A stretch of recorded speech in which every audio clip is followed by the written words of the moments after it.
ಮೆದುಳನ್ನು ಕಾರ್ಯಪಟುತ್ವಗೊಳಿಸ್ತಕ್ಕಂಥ ತಂತ್ರವನ್ನು ಈ ವಿದ್ಯಾರ್ಥಿಗಳಿಗೆ ಉಪಯೋಗಿಸ್ತಾರೆ ಅಂತ. ನೋಡಿ, ಮೆದುಳನ್ನು ಕಾರ್ಯಪಟುತ್ವಗೊಳಿಸ್ತಕ್ಕಂಥ ತಂತ್ರವನ್ನು ಈ ವಿದ್ಯಾರ್ಥಿಗಳಿಗೆ ಉಪಯೋಗಿಸ್ತಾರೆ. ಸೊ ಯಾವ ಸ್ಟೂಡೆಂಟ್ಗೆ ಉಪಯೋಗಿಸ್ತಾರೆ ಇದನ್ನು? And we will see A 4 option of this question. ಮಂದಗತಿಯಲ್ಲಿ ಕಲಿಯುವವರು, ಸೃಜನಶೀಲ ಮಕ್ಕಳು, ಮಾನಸಿಕ ಸವಾಲುಗಳುಳ್ಳ ಮಕ್ಕಳು, ಶೈಕ್ಷಣಿಕವಾಗಿ ಹಿಂದುಳಿದ ಮಕ್ಕಳು ಅಂತ ಇದೆ.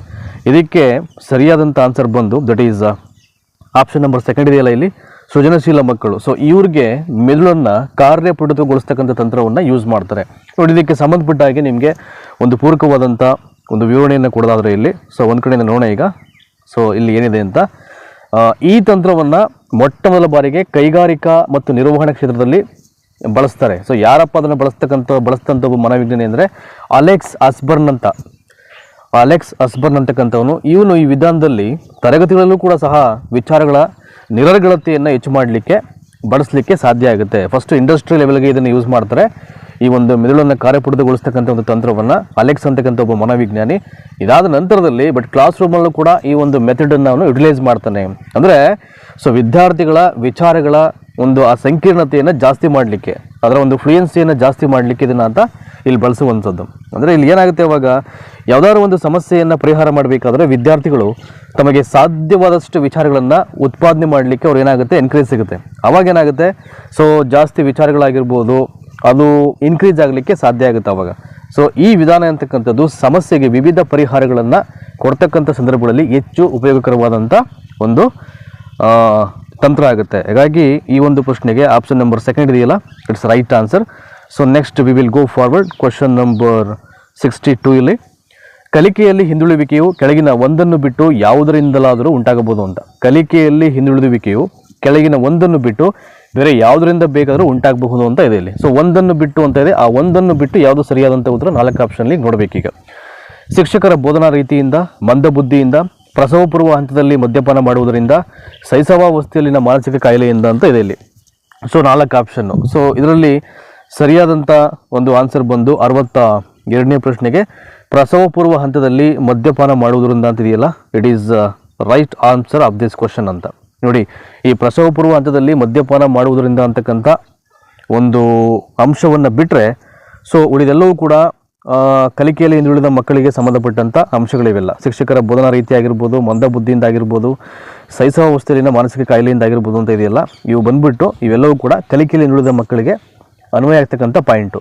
ಎಕ್ಸೆಪ್ಟು ಪ್ರಸವ ಪೂರ್ವ ಹಂತದಲ್ಲಿ ಮದ್ಯಪಾನ ಮಾಡೋದ್ರಿಂದ ಅಂತಿದೆಯಲ್ಲ, ಅದನ್ನು ಇಲ್ಲಿ ಬಿಟ್ಟು ಇಲ್ಲಿ ಆಯಿತಾ. ಹಾಗಾಗಿ ಸೊ 62ನೇ ಪ್ರಶ್ನೆಗೆ ಪ್ರಸವ ಪೂರ್ವ ಹಂತದಲ್ಲಿ ಮದ್ಯಪಾನ ಮಾಡೋದರಿಂದ ಅಂತಿದೆಯಲ್ಲ, ಇದು ಸರಿಯಾದಂಥ ಆನ್ಸರ್ ಆಗುತ್ತೆ. ನೆಕ್ಸ್ಟು ಕ್ವಶನ್ ನಂಬರ್ 63 ನೋಡೋಣ ಈಗ. ಇಲ್ಲಿ ಯಾವ ಪ್ರಶ್ನೆ ಇದೆ, ಇದಕ್ಕೆ ಸರಿಯಾದಂಥ ಉತ್ತರ ಮತ್ತು ವಿವರಣೆಯನ್ನು ನೋಡೋಣ ಈಗ. ಸುಮಂತನು ಆಟದ ಸಾಮಾನುಗಳನ್ನು ಒಡೆದು ಅದರಲ್ಲಿರ್ತಕ್ಕಂಥ ಭಾಗಗಳನ್ನು ತಿಳಿಯಲು ಬಿಚ್ಚುತ್ತಾನೆ. ನೀವು ಏನು ಮಾಡ್ತೀರಂತ ನೋಡಿ. ಸುಮಂತ ಅಂತಕ್ಕಂಥ ಒಬ್ಬ ವಿದ್ಯಾರ್ಥಿ ಒಂದು ಕ್ಲಾಸ್ ರೂಮಲ್ಲಿ ಸೊ ಆಟದ ಸಾಮಾನುಗಳನ್ನು ಅವ್ನು ಏನು ಮಾಡ್ತಾನೆ, ಒಡೆದಾಕ್ತಾನೆ. ಸೊ ಅದರ ಭಾಗಗಳನ್ನು ಬಿಚ್ತಾನೆ. ಅವ್ನಿಗೇನೋ ಒಂದು ಕ್ಯೂರಿಯಾಸಿಟಿ ಅವನಿಗೆ, ಸೊ ಏನಿರ್ಬೋದು ಅದನ್ನು ನೋಡಲಿಕ್ಕೆ. ಅವಾಗ ಆ್ಯಸ್ ಅ ಟೀಚರ್ ಆದವನು ಏನು ಮಾಡ್ತಾನೆ ಅಂತ ಅಷ್ಟೇ. ಅವಾಗ ಅಲ್ಲಿ ಒಂದು 4 ಆಪ್ಷನ್ ಇದೆ.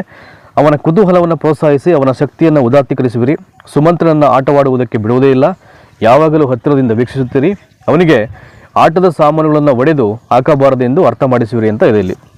ಸೊ 63ನೇ ಪ್ರಶ್ನೆಗೆ ಸರಿಯಾದಂಥ ಆನ್ಸರ್ ಬಂದು ಆಪ್ಷನ್ ನಂಬರ್ ಎ ಇದೆಯಲ್ಲ ಇಲ್ಲಿ, and it's a right answer ಇಲ್ಲಿ. ಅವನ ಕುತೂಹಲವನ್ನು ಪ್ರೋತ್ಸಾಹಿಸಿ ಅವನ ಶಕ್ತಿಯನ್ನು ಉದಾತ್ತೀಕರಿಸುವಂತಿದೆಯಲ್ಲ, so 100% it going to be a right answer ಇದು. ಅವನ ಕುತೂಹಲವನ್ನು ಕೆರಳಿಸಿ ಅವನ ಶಕ್ತಿಯನ್ನು ಉದಾತ್ತೀಕರಿಸುವುದಂತಿದೆಯಲ್ಲ, ಇದು ಸರಿಯಾದಂಥ ಆನ್ಸರ್ ಆಗುತ್ತೆ. ಇದಕ್ಕೆ ಸಂಬಂಧಪಟ್ಟ ಹಾಗೆ ಎಕ್ಸ್ಪ್ಲೇನ್ ಮಾಡೋದಾದ್ರೆ ನಿಮಗೆ, ಸೊ ಇಲ್ಲಿ ಈ ಮೇಲಿನ ಮಗುವಿನ ಚಟುವಟಿಕೆ ಮತ್ತು ವರ್ತನೆ ಅಂತಕ್ಕಂಥದ್ದು ಪೂರಕವಾಗಿದ್ದರೆ ಆ ಮಗು ಸೃಜನಶೀಲ ಮಗುವಾಗಿರುತ್ತೆ ಅಂತ. ಸೊ ಆದ್ದರಿಂದ ಒಬ್ಬ ಶಿಕ್ಷಕ ಅಂತಕ್ಕಂಥವನು ಈ ಮೇಲಿನ ವರ್ತನೆಯನ್ನು ವೀಕ್ಷಣೆ ಮಾಡಿದಾಗ ಆತನಿಗೆ ಆ ಕ್ಯೂರಿಯಾಸಿಟಿ ಅಂತಕ್ಕಂಥದ್ದು ಜಾಸ್ತಿ ಆಗುತ್ತೆ ಅನ್ನೋದನ್ನ ನಾವು ಅರಿತುಕೊಂಡು ಅದಕ್ಕೆ ಬೇಕಾದಂಥ ಪೂರಕ ಚಟುವಟಿಕೆಗಳನ್ನು ಪ್ರೊವೈಡ್ ಮಾಡೋದೇನಾಗುತ್ತೆ, ಒಬ್ಬ ಶಿಕ್ಷಕನ ಆದ್ಯ ಕರ್ತವ್ಯವಾಗುತ್ತೆ. ಹಾಗಾಗಿ 63ನೇ ಪ್ರಶ್ನೆಗೆ option 1 is the right answer. Next question number 64 ನೋಡೋಣ ಇಲ್ಲಿ. ಕೆಲವು ಕಹಿ ಅನುಭವಗಳ ನಂತರ ಮಗುವೊಂದು ಶಿಕ್ಷಕರನ್ನು ದ್ವೇಷ ಮಾಡಲು ಪ್ರಾರಂಭ ಮಾಡುತ್ತೆ ಅಂತ. ಇದು ಈ ಕೆಳಗಿನ ಯಾವುದಕ್ಕೆ ಸಂಬಂಧಪಟ್ಟಿದೆ? ಕೆಲವು ಕಹಿ ಅನುಭವಗಳ ನಂತರ ಮಗುವೊಂದು ಶಿಕ್ಷಕರನ್ನು ದ್ವೇಷ ಮಾಡಲಿಕ್ಕೆ ಆರಂಭ ಮಾಡುತ್ತೆ. ಇದು ಈ ಕೆಳಗಿನ ಯಾವುದಕ್ಕೆ ಸಂಬಂಧಪಟ್ಟಿದೆ ಅಂತಿದೆ ಇಲ್ಲಿ. ಸೊ 4 ಆಪ್ಷನ್ಸ್ ಕೊಟ್ಟಿದ್ದಾರೆ ಇಲ್ಲಿ.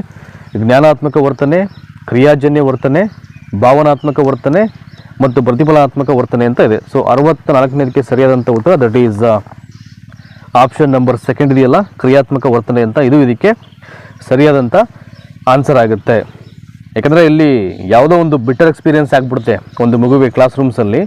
ಅದಾದ ನಂತರದಲ್ಲಿ ಒಬ್ಬ ಟೀಚರನ್ನು ಆ ಒಂದು ಮಗು ಐ ಥಿಂಕ್ ದ್ವೇಷ ಮಾಡುತ್ತೆ ಅಂದರೆ ಅದು ಕ್ರಿಯೆಗೆ ಸಂಬಂಧಪಟ್ಟಂಥ ಒಂದು ವರ್ತನೆ, ಅದು ಇಟ್ಸ್ ಅ ಬಿಹೇವಿಯರ್, ಅದು ಆಯಿತಾ. ಅದು ಯಾವುದೇ ಮೆಂಟಲ್ ಸಂಬಂಧಪಟ್ಟಂಥ ಬಿಹೇವಿಯರ್ ಅಲ್ಲ, ಅದು ಕ್ರಿಯಾಜನ್ಯ ವರ್ತನೆಯಿಂದಾಗಿ ಅದು ದ್ವೇಷ ಮಾಡಲಿಕ್ಕೆ ಆ ಮಗು ಅಂತಕ್ಕಂಥದ್ದು ಶಿಕ್ಷಕರ ಮೇಲೆ ಆರಂಭ ಮಾಡುತ್ತೆ ಅಷ್ಟೇ. ಹಾಗಾಗಿ ಕ್ರಿಯಾಜನ್ಯ ವರ್ತನೆ ಆಗುತ್ತೆ ಇಲ್ಲಿ. Next question number 65. ಈ ಕೆಳಗಿನವುಗಳಲ್ಲಿ ಯಾವುದು ಮಕ್ಕಳ ಮಾನಸಿಕ ಆರೋಗ್ಯವನ್ನು ಕಾಪಾಡುವಲ್ಲಿ ಶಿಕ್ಷಕನಿಗೆ ಸಹಕಾರಿಯಾಗಿದೆ ಅಂತ. ಈ ಕೆಳಗಿನವುಗಳಲ್ಲಿ ಯಾವುದು ಮಕ್ಕಳ ಮಾನಸಿಕ ಆರೋಗ್ಯವನ್ನು ಕಾಪಾಡುವಲ್ಲಿ ಶಿಕ್ಷಕನಿಗೆ ಸಹಕಾರಿಯಾಗಿದೆ? ಅತಿಯಾದ ಶಿಸ್ತನ್ನು ಜಾರಿಗೊಳಿಸುವುದು, ಅನಾರೋಗ್ಯಕರ ಸ್ಪರ್ಧೆಯನ್ನು ತಡೆಗಟ್ಟುವುದು, ಬೇರೆ ಮಕ್ಕಳೊಂದಿಗೆ ಹೋಲಿಸುವುದು, ಸಂಪೂರ್ಣತೆಗೆ ಅತಿಯಾದ ಒತ್ತು ನೀಡುವುದು. ಮೊದಲನೇದು ಬಂದು ಅತಿಯಾದ ಶಿಸ್ತನ್ನು ಜಾರಿಗೊಳಿಸುವುದು, ಅನಾರೋಗ್ಯಕರ ಸ್ಪರ್ಧೆಯನ್ನು ತಡೆಗಟ್ಟುವುದು, ಬೇರೆ ಮಕ್ಕಳೊಂದಿಗೆ ಹೋಲಿಸುವುದು, ಸಂಪೂರ್ಣತೆಗೆ ಅತಿಯಾದ ಒತ್ತನ್ನು ನೀಡುವುದು ಅಂತ ನೀಡುವುದು ಅಂತ ಇದೆ. ಸೊ ಇಲ್ಲಿ 4 ಆಪ್ಷನ್ ಬಂದು ಇದಕ್ಕೆ ಸರಿಯಾದಂಥ ಆನ್ಸರ್ ಬಂದು ಫಸ್ಟ್ ನೋಡೋಣ. ಇಲ್ಲಿ ಅನಾರೋಗ್ಯಕರ ಸ್ಪರ್ಧೆಯನ್ನು ತಡೆಗಟ್ಟುವುದು ಅಂತ ಇದೆಯಲ್ಲ, it's right answer of the 65th question ಇಲ್ಲಿ. ಸೊ ಏನಕ್ಕೆ ಅಂದರೆ ಪ್ರಶ್ನೆ ಇನ್ನೊಂದ್ಸಲ ಓದ್ಕೊಳ್ಳಿ. ಮಕ್ಕಳ ಮಾನಸಿಕ ಆರೋಗ್ಯವನ್ನು ಕಾಪಾಡಬೇಕಾದ್ರೆ ಒಬ್ಬ ಶಿಕ್ಷಕನಿಗೆ ಸಹಕಾರಿಯಾದಂಥ ಒಂದು ಕ್ರಿಯೆ ಯಾವುದಪ್ಪ ಅಂದರೆ, ಯಾವುದೇ ಕಾರಣಕ್ಕೂ ಏನಾದರೂ ಮಾಡಲಿ ಅಂತ, ಬಟ್ ಆದರೆ ಅನಾರೋಗ್ಯಕರ ಸ್ಪರ್ಧೆಯನ್ನು ಅದನ್ನು ಏನು ಮಾಡಬೇಕು, ಅವಾಯ್ಡ್ ಮಾಡಬೇಕು, ತಡೆಗಟ್ಟಬೇಕು ಅಂತ. ಉಳಿದಂತೆ ಇನ್ನು ಏನೇ ಮಾಡಬೇಕು ಕ್ಲಾಸ್ ರೂಮ್ಸಲ್ಲಿ ಆ್ಯಕ್ಟಿವಿಟೀಸನ್ನು ಅದು ಮಕ್ಕಳಿಗೆ ಸೂಟೇಬಲ್ ಆಗುತ್ತೆ, ಬಟ್ ಇದೊಂದನ್ನು ಅವನು ಅವಾಯ್ಡ್ ಮಾಡಬೇಕಾಗುತ್ತೆ. ದಟ್ ಈಸ್ ವೆರಿ ಇಂಪಾರ್ಟೆಂಟ್ ಇಲ್ಲಿ. ನೋಡಿ, ಇಲ್ಲಿ ಯಾವುದೇ ಒಬ್ಬ ಶಿಕ್ಷಕ ಕ್ಲಾಸ್ ರೂಮ್ಸಲ್ಲಿ ಮಕ್ಕಳಿಗೆ ಒಂದು ಸ್ಪರ್ಧೆಯನ್ನು ಅಥವಾ ಈ ಮಾನಸಿಕ ಆರೋಗ್ಯವನ್ನು ಬಳಸಬೇಕು ಅಂದರೆ ಅದನ್ನು ಸ್ಥಿರವಾಗಿ ಕಾಪಾಡಿಕೊಳ್ಬೇಕು ಅಂತ ಅಂದ್ಕೊಂಡ್ರೆ, ಸೊ ಮಕ್ಕಳಲ್ಲಿ 100% ಒಂದು ಆರೋಗ್ಯಕರವಾದಂಥ ಸ್ಪರ್ಧೆಯನ್ನು ಉಂಟು ಮಾಡಿದ್ರೆ ಮಾತ್ರ ಇಲ್ಲಿ ಅದು ಸಾಧ್ಯವಾಗುವಂಥದ್ದು. ನೆಕ್ಸ್ಟು ಕ್ವಶನ್ ನಂಬರ್ 66 ನೋಡೋಣ. ಈಗ ಪರೀಕ್ಷೆಯಲ್ಲಿ ಅನುತ್ತೀರ್ಣನಾದ ವಿದ್ಯಾರ್ಥಿ ಶಿಕ್ಷಕರು ಸರಿಯಾಗಿ ಪಾಠ ಮಾಡಿಲ್ಲವೆಂದು ಹೇಳುವುದು ಅಂತ. ಈ ಹೊಂದಾಣಿಕೆ ತಂತ್ರಕ್ಕೆ ಉದಾಹರಣೆಯಾಗಿದೆ. ಪರೀಕ್ಷೆಯಲ್ಲಿ ಅನುತ್ತೀರ್ಣನಾದ ವಿದ್ಯಾರ್ಥಿ ಶಿಕ್ಷಕರು ಸರಿಯಾಗಿ ಪಾಠ ಮಾಡಿಲ್ಲವೆಂದು ಹೇಳುವುದು. ಎಸ್ಕೇಪಿಸಮು. ಕೆಲವರು ಅಂತಾರೆ ಸರಿಯಾಗಿ ಓದ್ಕೊಂಡು ಹೋಗೋದನ್ನೇ ಎಕ್ಸಾಮ್ ಬರುತ್ತೆ ಕೂತ್ಕೋತಾರೆ ಹಾಲಲ್ಲಿ. ಅವ್ರ ವಾದ ಏನು, ಈ ಕ್ವಶನ್ ಪೇಪರೇ ಸರಿಯಾಗಿ ಪ್ರಿಂಟ್ ಮಾಡಿಲ್ಲ ಅಂದ್ಬಿಟ್ಟು ಅವನು ಡೌ ಮಾಡೋದು ಸ್ಟಾರ್ಟ್ ಮಾಡ್ತಾನೆ. ಅದೇ ಥರ ಇನ್ನೂ ಕೆಲವೊಂದಷ್ಟು ಜನ ಏನು ಮಾಡ್ತಾರೆ, ಅವರು ಮೇಷ್ಟ್ರು ಪಾಠ ಸರಿಯಾಗಿ ಮಾಡಿಲ್ಲ, ನಾನು ಕರೆಕ್ಟಾಗಿ ಓದ್ಕೊಂಡು ಬಂದಿದ್ದೀನಿ, ಮೇಷ್ಟ್ರೇ ಸರಿಯಾಗಿ ಪಾಠ ಮಾಡಿಲ್ಲ ಅಂತ ಅವನು ಹೇಳುವಂಥದ್ದು. ಆ್ಯಕ್ಚುಲಿ ಹಂಗಿರಲ್ಲ ಅದು, ಬಟ್ ಇವೆಲ್ಲ ಎಸ್ಕೇಪಿಸಮು. ನೋಡಿ, 4 ಆಪ್ಷನ್ ಇದೆ. ಪರಿಹಾರ, ಉದಾತ್ತೀಕರಣ, ಪ್ರಕ್ಷೇಪಣೆ ಮತ್ತು ಪ್ರತಿಗಮನ ಅಂತಿದೆ. ಸೊ 100% ದ ರೈಟ್ ಆನ್ಸರ್ ಇದಕ್ಕೆ ಪ್ರಕ್ಷೇಪಣೆ ಅಂತ. ಇದು ಎಸ್ಕೇಪ್ ಆಗ್ತಕ್ಕಂಥ ಒಂದು ತಂತ್ರ. ಅದು ಅಂದರೆ ನಾವೇನೇ ಸಮಸ್ಯೆನ ಮಾಡಿಕೊಂಡ್ರು ನಮಗೆ ನಾವೇನೇ ಅದನ್ನು ಒಪ್ಕೊಳ್ಳೋದೇ ಎಸ್ಕೇಪ್ ಆಗೋದು, ಬೇರೆಯವ್ರ ಮೇಲೆ ಹೇರ್ಬಿಡೋದು. ಸೊ ಆ ಥರ ಇಲ್ಲಿ ಪ್ರಕ್ಷೇಪಣೆ ಅಂತಕ್ಕಂಥದ್ದು ರಕ್ಷಣಾ ತಂತ್ರದ ಒಂದು ವಿಧ. ಇದು ಅಂದರೆ ವಿದ್ಯಾರ್ಥಿಯು ತನ್ನಲ್ಲಿರ್ತಕ್ಕಂಥ ಒಂದು ದೋಷವನ್ನು ಮುಚ್ಚಿಡ್ಲಿಕ್ಕೋಸ್ಕರ ಏನು ಮಾಡ್ತಾನೆ, ಅವನು ಬೇರೆಯವರ ಮೇಲೆ ದೋಷಾರೋಪಣೆಯನ್ನು ಮಾಡುವುದು. ಆಯಿತಾ, ಇದು ಸಿಂಪಲ್ ಆಗಿದೆ ಇದು. ಹಾಗಾಗಿ ಪ್ರಕ್ಷೇಪಣೆ ರೈಟ್ ಆನ್ಸರ್ ಇದಕ್ಕೆ. ಸೊ ನೆಕ್ಸ್ಟು ಕ್ವಶನ್ ನಂಬರ್ 67 ನೋಡೋಣ. ಈಗ ಸಮಸ್ಯಾತ್ಮಕ ವರ್ತನೆಯ ವಿದ್ಯಾರ್ಥಿಗಳನ್ನು ಅಧ್ಯಯನ ಮಾಡಲು ಉಪಯೋಗಿಸುವ ವಿಧಾನ ಅಂತಿದೆ. ಸಮಸ್ಯಾತ್ಮಕ ವರ್ತನೆಯ ವಿದ್ಯಾರ್ಥಿಗಳನ್ನು ಅಧ್ಯಯನ ಮಾಡಲು ಉಪಯೋಗಿಸ್ತಕ್ಕಂಥ ವಿಧಾನ ಅಂತ. ಅಂದರೆ ಯಾವುದಾದ್ರು ವಿದ್ಯಾರ್ಥಿಗೆ ಏನಾದರೂ ಒಂದು ಸಮಸ್ಯೆ ಇರುತ್ತೆ ಅಂದರೆ ಯಾವ ವಿಧಾನವನ್ನು ಅವನು ಯೂಸ್ ಮಾಡಿಕೊಂಡು ಇಲ್ಲಿ ಸ್ಟಡೀಸ್ ಮಾಡಲಿಕ್ಕೆ, ಅದರ ಬಗ್ಗೆ ಏನು ಪ್ರಾಬ್ಲಮ್ ಇದೆ ಅಂತ ಸ್ಟಡೀಸ್ ಮಾಡಲಿಕ್ಕೆ ಅನುಕೂಲ ಆಗುತ್ತೆ ಅಂತ. And we will see A 4 option of this question. That is first one is ವ್ಯಕ್ತಿ ಅಧ್ಯಯನ, ಅಂತರಾವಲೋಕನ, ಪ್ರಾಯೋಗಿಕ ಅವಲೋಕನ ಅಂತಿದೆ. 4 ಆಪ್ಷನು. ಇದಕ್ಕೆ ಸರಿಯಾದಂಥ ಆನ್ಸರ್ ಬಂದು ದಟ್ ಈಸ್ ಪ್ರಾಯೋಗಿಕ ವಿಧಾನ ಇಲ್ಲಿ. ಯಾಕಂದರೆ ಸಮಸ್ಯೆ ಇರತಕ್ಕಂಥ ವರ್ತನೆ ವಿದ್ಯಾರ್ಥಿಗಳ ಅಧ್ಯಯನ ಮಾಡಲಿಕ್ಕೆ ಬಳಸ್ತಕ್ಕಂಥ ವಿಧಾನ ಪ್ರಾಯೋಗಿಕ. ಅಂದರೆ ಒಂದಕ್ಕಿಂತ ಹೆಚ್ಚು ವಿದ್ಯಾರ್ಥಿಗಳ ಸಮಸ್ಯಾತ್ಮಕ ವರ್ತನೆಯನ್ನು ಏನು ಮಾಡ್ಬೋದು, ಇಲ್ಲಿ ವೈಜ್ಞಾನಿಕವಾಗಿ ಅಧ್ಯಯನ ಮಾಡಲಿಕ್ಕೆ ಈ ಒಂದು ಪ್ರಾಯೋಗಿಕ ವಿಧಾನವನ್ನು ಇಲ್ಲಿ ಯೂಸ್ ಮಾಡ್ತಾರೆ. ಹಾಗಾಗಿ ಆಪ್ಷನ್ ನಂಬರ್ ಸಿ ಇದೆಯಲ್ಲ, ಇದಕ್ಕೆ ರೈಟ್ ಆನ್ಸರ್ ಆಗುತ್ತೆ. ನೆಕ್ಸ್ಟು ಕ್ವಶನ್ ನಂಬರ್ 68ಅಲ್ಲಿ ಈ ಹಂತವನ್ನು ಬೆಳವಣಿಗೆ ಬುಗ್ಗೆ ಅಂತ ಕರೀತಾರೆ. ಬರೀ ಬೆಳವಣಿಗೆ ಬುಗ್ಗೆ ಅಂತಲ್ಲ, ಸುಮಾರು ಹೆಸರುಗಳು ಬರುತ್ತೆ. ಇದು ಲೈಂಗಿಕ ಪರಿಪಕ್ವತೆಯ ಕಾಲ, ಹದಿಹರೆಯ ಕಾಲ, ವಸಂತ ಕಾಲ, ಸುಮಾರು ನೇಮ್ಸ್ ಬರುತ್ತೆ ಅದಕ್ಕೆ. ಕಿಶೋರಾವಸ್ಥೆ ಅಂತಲೂ ಕೂಡ ಕರೀತಾರೆ ಅದನ್ನು. ಸೊ ಪೂರ್ವ ಬಾಲ್ಯಾವಸ್ಥೆ, ಉತ್ತರ ಬಾಲ್ಯಾವಸ್ಥೆ, ತಾರುಣ್ಯಾವಸ್ಥೆ, ಶೈಶವಾವಸ್ಥೆ ಅಂತಿದೆ. 4 ಆಪ್ಷನು. ಬೆಳವಣಿಗೆ ಬುಗ್ಗೆ ಅಂತ ಯಾವುದನ್ನ ಕರೀತಾರೆ ಅಂತ. ಸೊ 68ನೇದಕ್ಕೆ ಭಾಳ ಈಸಿಯಾಗಿ ಎಲ್ಲರೂ ಕೂಡ ಗೆಸ್ ಮಾಡ್ತಾರೆ. ದಟ್ ಈಸ್ ಅಡಲ್ಸೆನ್ಸ್, ತಾರುಣ್ಯಾವಸ್ಥೆಯನ್ನು ಸೊ ಇಲ್ಲಿ ಬೆಳವಣಿಗೆ ಬುಗ್ಗೆ ಅಂತ ಕರೆಯೋದುಂಟು. ಇದಕ್ಕೆ ಸಂಬಂಧಪಟ್ಟ ಹಾಗೆ ಒಂದು ವಿವರಣೆ ಕೊಡೋದಾದ್ರೆ ನಿಮಗೆ ನೋಡಿ, ಇಲ್ಲಿ ಮಗುವಿನ ಬೆಳವಣಿಗೆಯ ಈ ಅವಧಿ 13ರಿಂದ 9 ವರ್ಷ ವಯಸ್ಸಿನ ನಡುವೆ ಇರತಕ್ಕಂಥ ಒಂದು ಅವಧಿ. ಇದು 13ರಿಂದ 9 ವರ್ಷ ಅಥವಾ 9 to 13 ಇಯರ್ಸ್ ಅಂತ ಅಂದ್ಕೊಳ್ಳಿ ನೀವು. ಅಥವಾ ಒಂದು ಕಿಶೋರಾವಸ್ಥೆ ಅಥವಾ ಹದಿಹರೆಯ ಅಂತ ಇದನ್ನು ಕರೀತಾರೆ. ನಾನು ಅವಾಗಲೇ ಹೇಳಿದಿಲ್ಲ ನಿಮಗೆ, ಕಿಶೋರಾವಸ್ಥೆ ಅಂತಾರೆ, ಹದಿಹರೆಯ ಅಂತಾರೆ, ವಸಂತ ಕಾಲ ಅಂತಾರೆ, ಬೆಳವಣಿಗೆ ಬುಗ್ಗೆ ಅಂತಾರೆ. ಇದನ್ನು ಐ ಥಿಂಕ್ ಲೈಂಗಿಕ ಪರಿಪಕ್ವತೆ ಕಾಲ ಅಂತಲೂ ಕೂಡ ಹೇಳ್ತಾರೆ ಕೆಲವು ಕಡೆ ಎಲ್ಲ.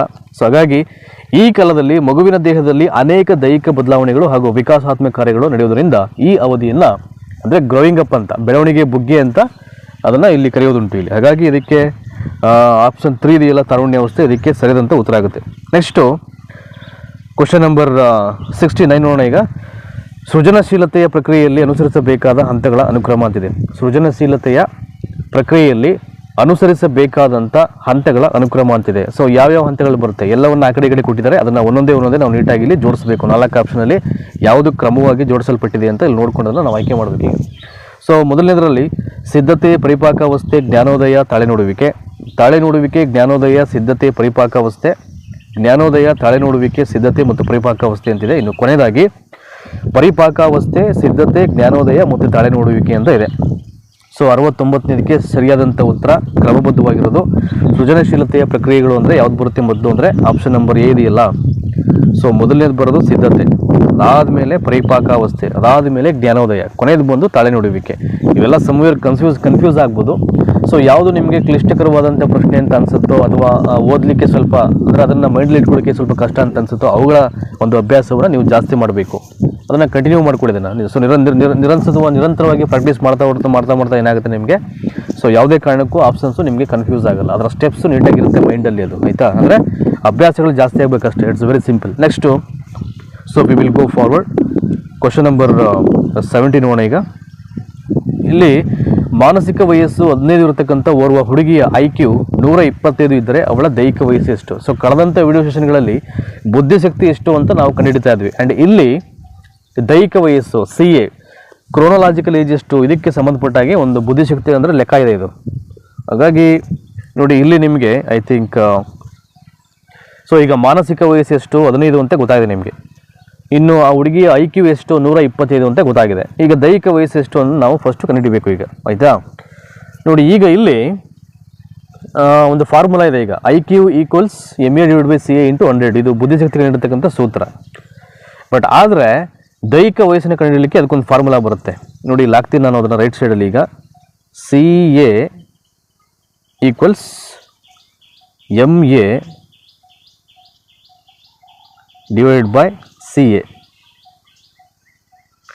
MA/CA ಇಲ್ಲಿ ರೈಟ್ ಸೈಡಲ್ಲಿ ಇಂಟು 100 ಬರುತ್ತೆ ಅಲ್ಲಿ, ಆಯಿತಾ. CA = MA/CA × 100. ಇಲ್ಲಿ ನಮಗೆ ಬೇಕಾಗಿರೋದು ಏನು, CA ಬೇಕು ಅಂದರೆ ದೈಹಿಕ ವಯಸ್ಸು ಎಷ್ಟು ಅಂತ ಇಲ್ಲಿ ನಮಗೆ ಬೇಕಾಗುತ್ತೆ, ಆಯಿತಾ. ಈಗ ನಾವು ಏನು ಮಾಡಬೇಕು, ಅದು ಲೆಕ್ಕ ಮಾಡಬೇಕು. ಈಗ ನೋಡಿ ಇಲ್ಲಿ ಸ್ಕ್ರೀನಲ್ಲಿ ಮಾಡ್ಬಿಡ್ತೀವಿ ಅದನ್ನು. ಈಗ ನಮ್ಗೆ ಏನೇನು ಗೊತ್ತು ಅದನ್ನು ಒಂದು ಕಡೆ ಬರ್ಕೊಳ್ಬೇಕಾಗುತ್ತೆ ಈಗ ನಾವು. ಸೊ ಮಾನಸಿಕ ವಯಸ್ಸೆಷ್ಟು 15 ಆಗುತ್ತೆ.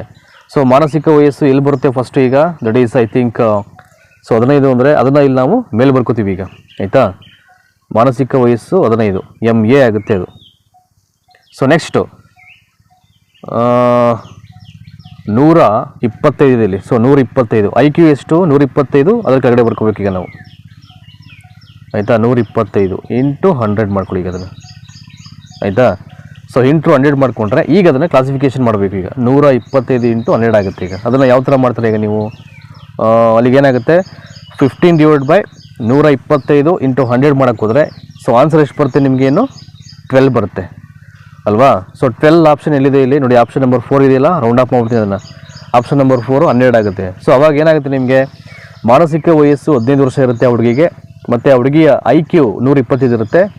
ಸೊ ಹಾಗಾದರೆ ಅವಳ ದೈಹಿಕ ವಯಸ್ಸು ಎಷ್ಟಪ್ಪ ಅಂದರೆ CA ದೈಹಿಕ ವಯಸ್ಸು, ದಟ್ ಈಸ್ ದೈಹಿಕ ವಯಸ್ಸು ಹಾಕಿದ್ದು 12 ವರ್ಷಗಳಾಗುತ್ತೆ. ಸೊ ಈ ರೀತಿಯ ಒಂದಷ್ಟು ಲೆಕ್ಕಗಳು ನಿಮಗೆ ಬಂದೇ ಬರುತ್ತೆ, ಮಿಸ್ ಇಲ್ಲ. ಇದು ಪೇಪರ್ 1 ಇರುತ್ತೆ, ಪೇಪರ್ 2 ಇರುತ್ತೆ. ಹಾಗಾಗಿ 3 ಫಾರ್ಮುಲಾ ಬರುತ್ತೆ, ಅದನ್ನು ಕಲ್ತ್ಕೊಳ್ಬೇಕು. ಬುದ್ಧಿಶಕ್ತಿಯನ್ನು ಕಂಡುಹಿಡಲಿಕ್ಕೆ ಒಂದು ಫಾರ್ಮುಲಾ ಬರುತ್ತೆ, ಮಾನಸಿಕ ವಯಸ್ಸನ್ನು ಕಂಡುಹಿಡಲಿಕ್ಕೆ ಒಂದು ಫಾರ್ಮುಲಾ ಬರುತ್ತೆ, ದೈಹಿಕ ವಯಸ್ಸನ್ನು ಕಂಡುಹಿಡಬೇಕು ಅಂದರೆ ಅದಕ್ಕೂ ಕೂಡ ಒಂದು ಫಾರ್ಮುಲಾ ಇದೆ. ಈ 3 ಫಾರ್ಮುಲಾಗಳನ್ನು ನೀವು ನೀಟಾಗಿ ಪ್ರಾಕ್ಟೀಸ್ ಮಾಡ್ಕೊಂಡು ಒಂದಷ್ಟು ಲೆಕ್ಕಗಳನ್ನು ಮಾಡಿಬಿಟ್ರೆ ನೀವು ಭಾಳ ಈಸಿಯಾಗಿ ಈ ರೀತಿಯ ಲೆಕ್ಕಗಳು ಕೊಟ್ಟರೆ ಆಪ್ಷನನ್ನು ಬೇಗ ನೀವು ಐಡೆಂಟಿಫಿಕೇಷನ್ ಮಾಡ್ಕೋಬೋದು. ಯಾಕಂದರೆ TET ಪೇಪರಲ್ಲಿ ರಫ್ ವರ್ಕ್ ಅಂತಿರುತ್ತೆ ಲಾಸ್ಟಲ್ಲಿ, ಅಲ್ಲಿ ಲೆಕ್ಕ ಮಾಡ್ಕೊಳ್ಳಿ. ಸೊ ಯಾವುದು ಸರಿಯಾದಂಥ ಒಂದು ನಿಮಗೆ ಅಂಕಿಅಂಶ ಬರುತ್ತೆ ಅದು ಆಪ್ಷನ್ ಇದ್ದರೆ ಅದು ಸರಿಯಾಗಿರುತ್ತೆ ಅಷ್ಟೇ. ಹಾಗಾಗಿ ಇವುಗಳನ್ನು ಒಂಚೂರು ಅಭ್ಯಾಸ ಮಾಡ್ಕೊಳ್ಬೇಕು ನೀವು. ಸೊ ನೆಕ್ಸ್ಟು ಈ ಕೆಳಗಿನವುಗಳಲ್ಲಿ ಯಾವುದು ಸುಖಾನ್ವೇಷಣ ತತ್ವದ ಪ್ರಕಾರ ಕೆಲಸವನ್ನು ಮಾಡುತ್ತೆ ಅಂತ ಹೇಳಿದ್ದಾರೆ. ಸುಖಾನ್ವೇಷಣ ತತ್ವ ಅಹಂ, ಅತ್ಯಹಂ, ಜಾಗೃತಪೂರ್ವ ಮನಸ್ಸು ಅಂತಿದೆ. ಸೊ 71ಕ್ಕೆ ಸರಿಯಾದಂಥ ಆನ್ಸರ್ ಬಂದು ದಟ್ ಈಸ್ ಇದ್ದಂತಿದೆಯಲ್ಲ, ಇದು ಬಂದ್ಬಿಟ್ಟು ಸುಖಾನ್ವೇಷಣೆಯ ತತ್ವದ ಪ್ರಕಾರ ಕೆಲಸವನ್ನು ಮಾಡುತ್ತೆ. ಇದ್ರ ಬಗ್ಗೆ ಒಂದಷ್ಟು ಮಾಹಿತಿನ ನಿಮಗೆ ಕೊಡೋದಾದರೆ ನೋಡಿ, ಇಲ್ಲಿ ಸಿಗ್ಮಂಡ್ ಫ್ರಾಯ್ಡ್ ಅಂತಕ್ಕಂಥ ಒಬ್ಬ ಮನೋವಿಜ್ಞಾನಿ. ಈತ ವ್ಯಕ್ತಿತ್ವ ಸಂರಚನೆಯಲ್ಲಿ ಬರ್ತಕ್ಕಂಥ ಒಂದು ಸಂರಚನೆಯಲ್ಲಿರ್ತಕ್ಕಂಥ ಮೊದಲನೆಯದು ಬಂದು ಇದ್ದಂತ. ಸೊ ಇವೆಲ್ಲವನ್ನು ಇದ್ದು ಅಹಮ್ಮು ಅತ್ಯಾಹಮ್ಮು ಇವೆಲ್ಲ ಐ ಥಿಂಕ್ ಫಸ್ಟು ಪರಿಚಯ ಮಾಡಿಸಿದ್ದು ಸಿಗ್ಮಂಡ್ ಫ್ರಾಯ್ಡೆ ಅವರು. ಅವ್ರು ಏನು ಹೇಳ್ತಾರೆ ಗೊತ್ತಾ, ಅದು ನವಜಾತ ಶಿಶುವಿನಲ್ಲಿ ಕಾಣಿಸಿಕೊಳ್ಳುವಂಥ ಇದು ಯಾವುದು ಇದ್ದಂತಕ್ಕಂಥದ್ದು ನವಜಾತ ಶಿಶುವಲ್ಲಿ ಕಾಣಿಸಿಕೊಳ್ಳುವುದು ಸಿಗ್ಮಂಡ್ ಫ್ರಾಯ್ಡ್ ಅವರ ಅಭಿಮತದಲ್ಲಿ ಸಹಜ ಪ್ರವೃತ್ತಿಯ ಒಂದು ಪ್ರೇರಕ ಶಕ್ತಿಗಳ ಜಲಾಶಯ. ಅಂದರೆ ಇದು ಸಹಜ ಪ್ರವೃತ್ತಿಗಳ ಹಾಗೂ ಸಾಮಾನ್ಯ ಪ್ರವೃತ್ತಿಗಳ ಒಂದು ಸಮೂಹವಾದಂಥ ಒಂದು ವಿಚಾರ ಅಂತ ಹೇಳ್ತಾರೆ ಅವರು. ಇದು ಪ್ರಜ್ಞಾರಹಿತವಾದದ್ದು, ನೀತಿ ಬಾಹಿರವಾದದ್ದು, ತರ್ಕ ವಿರುದ್ಧವಾದದ್ದು ಮತ್ತು ಅಸಂಯೋಜಿತವಾದದ್ದಾಗಿರ್ತದೆ. ಇದು ವ್ಯಕ್ತಿ ಸಹಜ ಪ್ರವೃತ್ತಿಯ ಸಾಮರ್ಥ್ಯಕ್ಕೆ ಉಗಮವಾಗಿದೆ. ಇದು ಸುಖಾನುಭವ ತತ್ವಕ್ಕೆ ಪ್ರಭಾವಕ್ಕೆ ಒಳಗಾಗಿರುವುದು ಅಂತ ಇಲ್ಲಿ ಹೇಳುವಂಥದ್ದು ಯಾರೋ ಸಿಗ್ಮಂಡ್ ಫ್ರಾಯ್ಡ್ ಈ ಇದ್ದಂತಕ್ಕಂಥ ಒಂದು ಸುಖಾನ್ವೇಷಣೆಯ ತತ್ವವನ್ನು. ಆಯಿತಾ. ಸೊ ನೆಕ್ಸ್ಟು 72ನೇ ನೋಡೋಣ ಈಗ. ಸೊ ಇಲ್ಲಿ ಏನಿದೆ ಅಂತ ಇಲ್ಲಿ 72 ಈ ಕೆಳಗಿನವುಗಳಲ್ಲಿ ಯಾವುದು ಮನೋಜನ್ಯ ಚಲನವಲನದ ಅತ್ಯಂತ ಉನ್ನತ ಮಟ್ಟದ ಸಾಧನೆ ಅಂತ. ಈ ಕೆಳಗಿನವುಗಳಲ್ಲಿ ಯಾವುದು ಮನೋಜನ್ಯ ಚಲನ ವಲಯದ ಅತ್ಯಂತ ಉನ್ನತ ಮಟ್ಟದ ಸಾಧನೆ ಅಂತ ಹೇಳಿದ್ದಾರೆ. ಸೊ ಒಂದು ಸ್ಫುಟತೆ, ಆರ್ಟಿಕ್ಯುಲೇಷನ್, ಮೌಲ್ಯಮಾಪನ, ಸ್ವಾಭಾವಿಕರಣ ಮತ್ತು ಅನುಕರಣೆ ಅಂತ ಇದೆ ಇಲ್ಲಿ. ಸೊ 72ನೇದಕ್ಕೆ ದಟ್ ಈಸ್ ಸ್ವಾಭಾವಿಕರಣ ಅಂತಿದೆಯಲ್ಲ, ಇದು ರೈಟ್ ಆನ್ಸರ್ ಆಗುತ್ತೆ. ಕೆಳಗಿನಗಳಲ್ಲಿ ಯಾವುದು ಮನೋಜನ್ಯ ಚಲನವಲನ. ಮನೋಜನ್ಯ ಅಂದರೆ ಒಂದು ಮನಸ್ಸಿಗೆ ಸಂಬಂಧಪಟ್ಟಂಥ ಒಂದು ಕಾನ್ಸೆಪ್ಟ್ ಟಾಪಿಕ್ ಇದೆ. ಚಲನವಲನಗಳು ಮನೋಜನ್ಯ ಅಂದರೆ ಮನಸ್ಸಿಗೆ ಸಂಬಂಧಪಟ್ಟಂಥ ಒಂದು ಪೂರಕವಾದಂಥ ಒಂದಷ್ಟು ಆ್ಯಕ್ಟಿವಿಟೀಸ್ ಅಂತ ಚಲನವಲನಗಳು ಅಂತಂದು. ಸೊ ಯಾವುದು ಅತ್ಯಂತ ಉನ್ನತ ಮಟ್ಟದ ಸಾಧನೆಪ್ಪ ಅಂದರೆ ಇಲ್ಲಿ ಸ್ವಾಭಾವಿಕರಣ ಅಂತಿದೆಯಲ್ಲ, ಅದು ಇದಕ್ಕೆ ಉನ್ನತ ಮಟ್ಟದ ಒಂದು ಸಾಧನೆ ಆಗುತ್ತೆ, ಇದೊಂದು ಅಂಶ. ನೆಕ್ಸ್ಟು 73ನೇ ಪ್ರಶ್ನೆ ನೋಡೋಣ ಈಗ.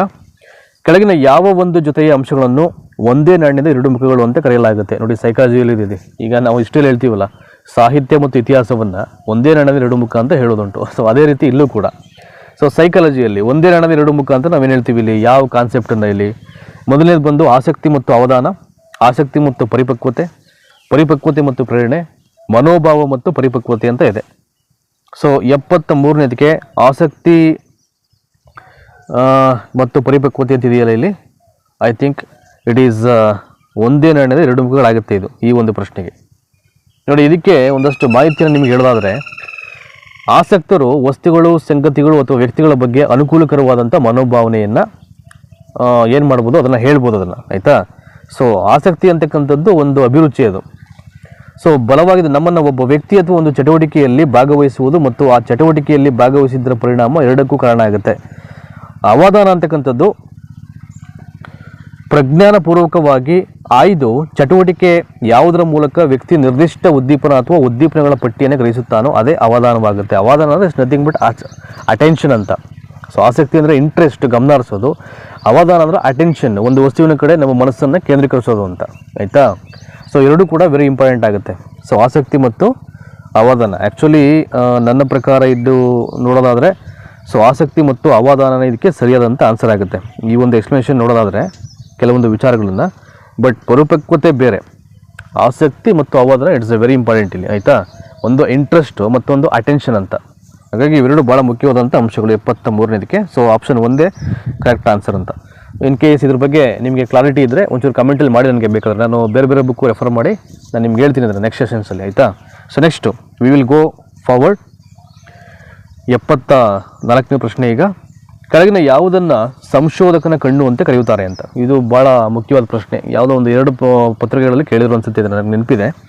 ಈ ಕೆಳಗಿನ ಯಾವುದನ್ನು ಸಂಶೋಧಕನ ಕಣ್ಣು ಅಂತ ಕರೀತಾರೆ ಅಂತ. ಮೊದಲನೇದು ಬಂದು ಸಂಭವನೀಯ ಕಾರಣಗಳ ವಿಶ್ಲೇಷಣೆ, ನಿರ್ದಿಷ್ಟಗೊಳಿಸಿದ ಸಮಸ್ಯೆ, ಕಾರ್ಯಯೋಜನೆ, ಕ್ರಿಯಾ ಪ್ರಾಕಲ್ಪನೆ ಅಂತ ಇದೆ ಇಲ್ಲಿ. ಇದಕ್ಕೆ ಸಂಭವನೀಯ ಕಾರಣಗಳ ವಿಶ್ಲೇಷಣೆ, ನಿರ್ದಿಷ್ಟಗೊಳಿಸಿದಂಥ ಸಮಸ್ಯೆ, ಕಾರ್ಯಯೋಜನೆ, ಅದಾದಮೇಲೆ ಇಲ್ಲಿ ಕ್ರಿಯಾಕಲ್ಪನೆ.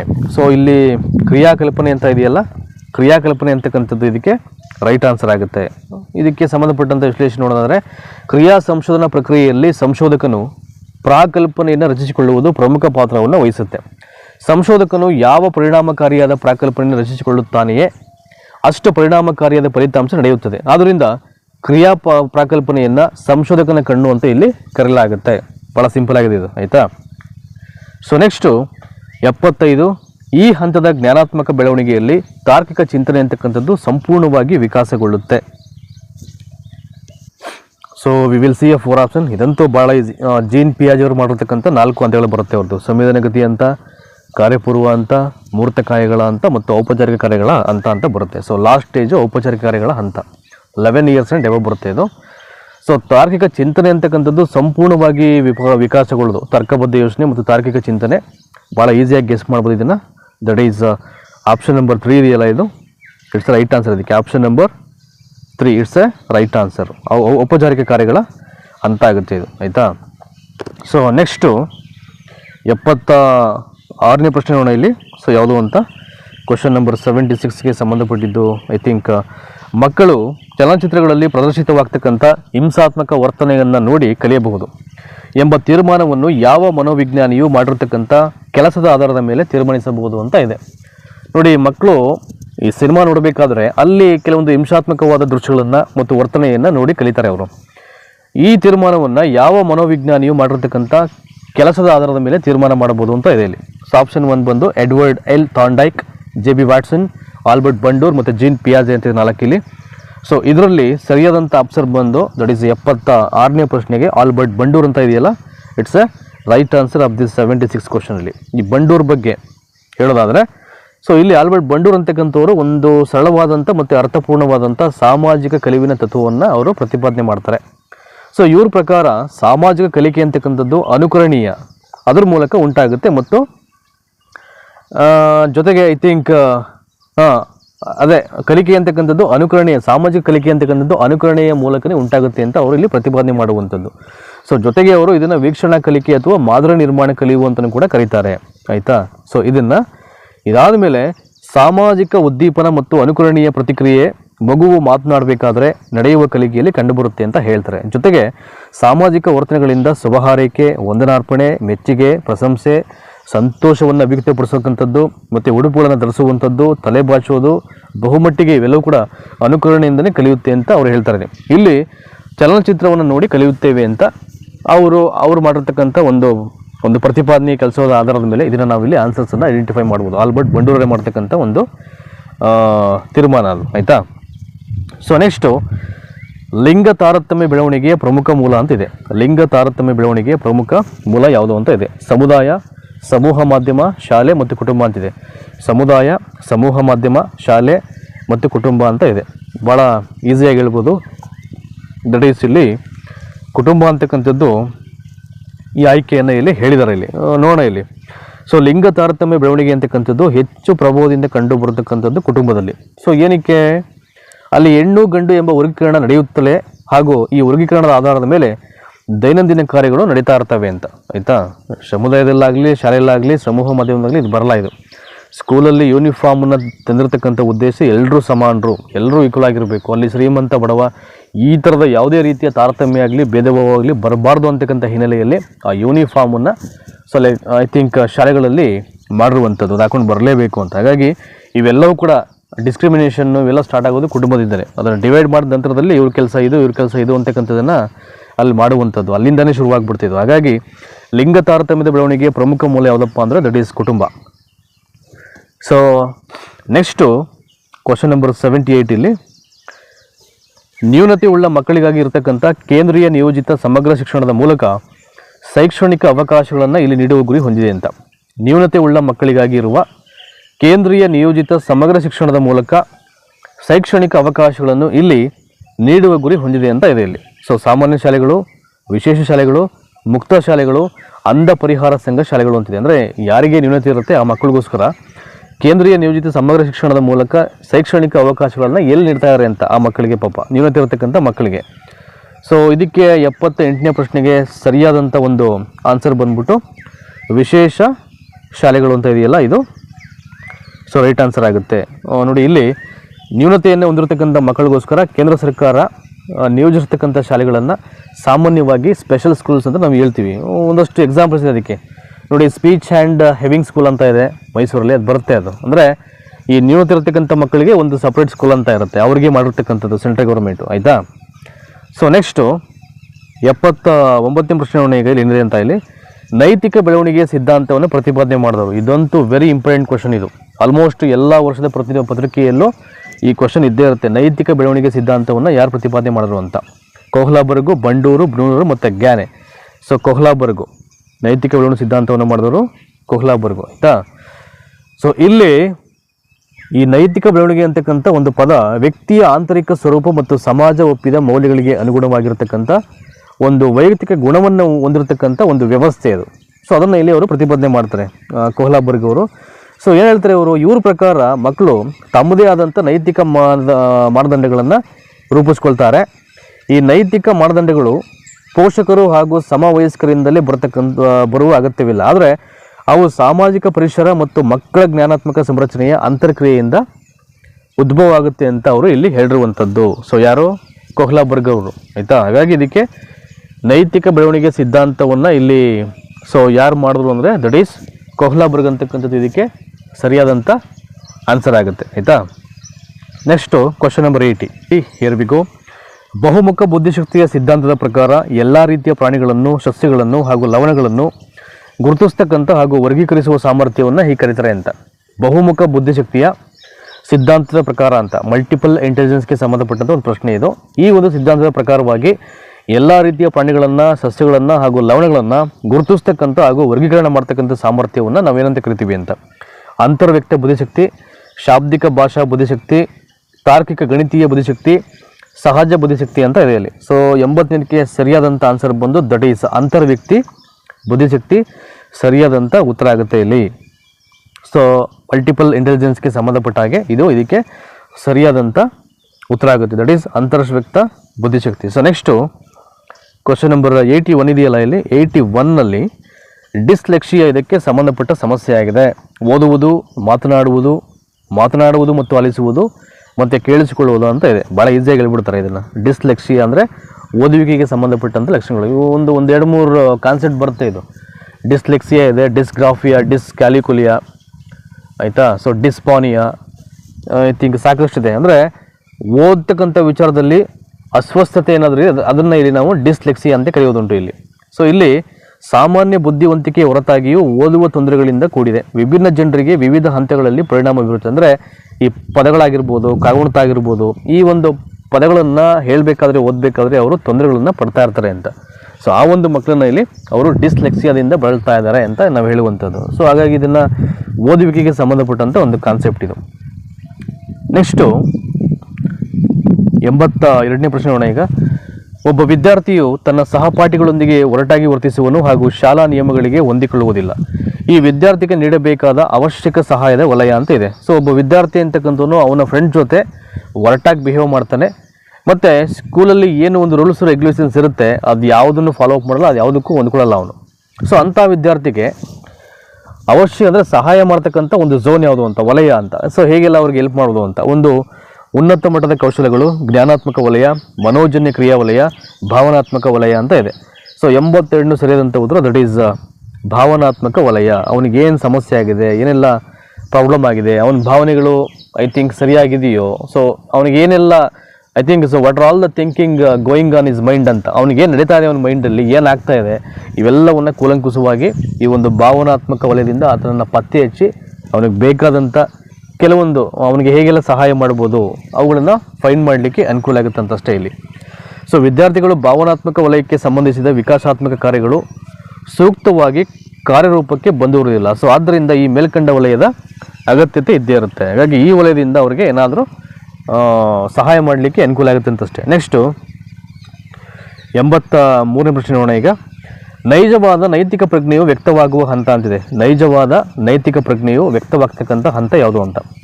ತಾರುಣ್ಯಾವಸ್ಥೆ, ವಯಸ್ಕ, ಪೂರ್ವ ಬಾಲ್ಯಾವಸ್ಥೆ ಮತ್ತು ಉತ್ತರ ಬಾಲ್ಯಾವಸ್ಥೆ ಅಂತ ಇದೆ ಇಲ್ಲಿ. ತಾರುಣ್ಯ, ವಯಸ್ಕ, ಪೂರ್ವ ಬಾಲ್ಯಾವಸ್ಥೆ, ಉತ್ತರ ಬಾಲ್ಯಾವಸ್ಥೆ. ಸೊ ಇದಕ್ಕೆ ಬಂದ್ಬಿಟ್ಟು ಆಪ್ಷನ್ ಸೆಕೆಂಡು ದಟ್ ಈಸ್ ವಯಸ್ಕ ಅಂತಿದೆಯಲ್ಲ, ಇದು ರೈಟ್ ಆನ್ಸರ್ ಆಗುತ್ತೆ ಇಲ್ಲಿ, ಆಯಿತಾ.